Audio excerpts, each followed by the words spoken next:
Pupunta ka ba ng Siargao soon at naghahanap ka ng accommodation na may cozy room, may pool, around General Luna lang at may mabilis sa wifi? Para sa iyo ang video na ito. Good news dahil mamimigay tayo ng free 3 days and 2 nights stay sa lucky sharer ng post na ito. Tara!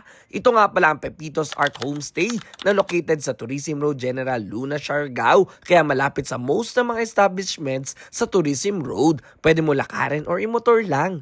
They have the swimming pool na very IG-worthy, reception area, kitchen area, at ito ang isa sa mga poolside rooms nila and sa taas naman ang balcony room. Both rooms have own bathrooms, cabinet, and TV. May balcony at good for 4 packs yung sa taas at may direct access naman sa pool and good for 2 packs yung sa baba. They have motor parking at may mabilis sa wifi and may complimentary towels pa nga. O ano pa hinintay nyo? Share nyo na to at baka ikaw ang manalo ng free stay dito sa Pepitos Art Homestay, Siargao. Let's go!